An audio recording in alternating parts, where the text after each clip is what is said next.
हाँ, good morning. बताइए।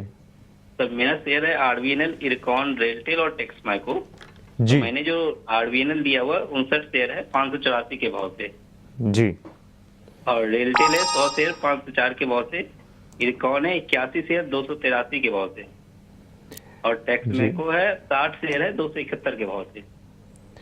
जी। रेलटेल ठीक है, आपको आरबीएनएल पे 25% का शायद लॉस होता हुआ नजर आ रहा है, या शॉर्ट टर्म के लिए देख रहे हैं स्टॉक? ये लॉन्ग टर्म के लिए देख रहे हैं हम लॉन्ग टर्म लोग, के लिए एक ना, साल तक रख बिल्कुल सकते हैं। हाँ। बेहतर। गौरांग जी, आपके पास आना चाहूँगा। इनका एक्चुअली जो भी होल्डिंग है चारों स्टॉक रेलवे वाले ही है, तो रेलवे एज अ सेक्टर आपको कैसा नज़र आ रहा है? रेलटेल, इरकॉन, टेक्स मैको और इरकॉन, इस पर इनकी खरीदारी है, तो बताइए कि यहाँ पर फंडामेंटली स्टॉक तो गिरते हुए नज़र आए हैं, इनकी जहाँ से खरीदारी है वहाँ से, तो क्या यहाँ पर अभी भी पॉजिटिविटी नज़र आ रही है? देखिए अंश, निजी तौर पर तो टिप्पणी नहीं करूंगा क्योंकि कवरेज नहीं है।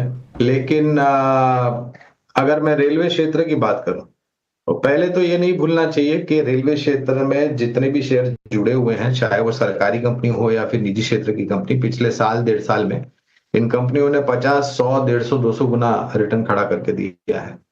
और ऐसे वातावरण में जहां पर पिछले करीबन 1-1.5 महीने से बिकवाली हावी हो रही हो और विदेशी संस्थागत निवेशकों की तरफ से 1 लाख करोड़ के पार की बिकवाली हुई हो, तो करेक्शन आना स्टॉक में लाजमी है।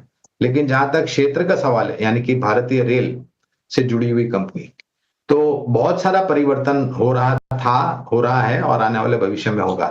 खास करके जो मुद्दा है लास्ट माइल कनेक्टिविटी का, वो सरकार के तरफ से कदम उठाए जा रहे हैं कि उसका कैसे निवारण लेके आए। और रेलवे स्टेशंस का आधुनिकीकरण, तेज गति वाली ट्रेन, ज्यादा train, Vande Bharat train, bullet train आने वाले भविष्य में मुंबई, अहमदाबाद, मुंबई पर चलेगी। तो परिवर्तन बहुत हो रहा है। दिक्कत यह है कि ये शेयर चले थे और क्योंकि इतने चले थे तो करेक्शन कुछ ज्यादा आ गया है इसमें। बिल्कुल, तो एक फंडामेंटल ओवरव्यू आपको दे दिया गया है। लेकिन अक्षय जी, आपसे भी जुड़ना चाहूँगा। एक्चुअली अगर आप लेवल्स दे दें यहाँ पर, आरबीएनएल पर इनकी खरीदारी है 584 के भाव से, वहाँ से देखें तो स्टॉक गिरता हुआ नजर आ रहा है, 432 पर आ चुका है। रेलटेल देखें तो वहाँ पे 504 से इनकी खरीदारी है, वो भी 400 के नीचे फिसल चुका है।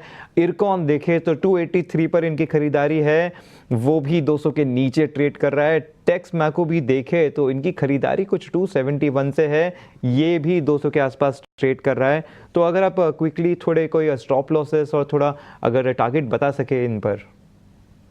देखिए, अगर शॉर्ट टर्म या 1-2 महीने का भी आप व्यू रखते हैं तो अभी भी बहुत सारे जो भी रेल काउंटर्स है सबके व्यू आपको नेगेटिव ही दिखेंगे। तो छोटे स्टॉप लॉसेस से आप वर्क करेंगे तो स्टॉप ट्रिगर होने का डर है। तो लेवल्स में बता देता हूँ, फिर भी रेजिस्टेंस है आरबीएनएल का करीबन 500 का, और मेरा अनुमान है कि शायद स्टॉक 350 की ओर जा रहा है। तो 350 एक सपोर्ट जोन बन सकता है, तो एक वीक प्राइस स्ट्रक्चर है।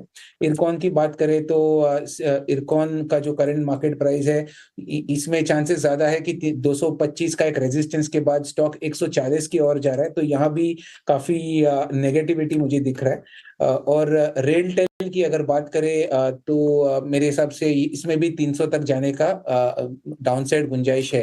तो कुल मिला के और मिनिमम 5 to 7% का डाउनसाइड मुझे करंट रेट से most of the rail counters में दिख रहा है। अगर आपका एक्सपोजर पूरे रेल स्टॉक्स में भी है तो मैं सजेस्ट करूंगा आप थोड़े से एक्सपोजर कम कर ले, क्योंकि लॉन्ग टर्म में तो सिनेरियो चेंज हो सकता है बिल्कुल, बट शॉर्ट टर्म में आप और 7-8% का अगर आप डीप कट्स लेने के लिए रेडी है तो वो करंट रेट्स भी वापस लौटने के लिए बहुत समय लग जाएगा। तो वो हिसाब से मैं सजेस्ट करूंगा आप थोड़ा सा अपना पोजीशनिंग रेल काउंटर्स में, since you are expose to all the 4 counters, थोड़ा कम कर लीजिए।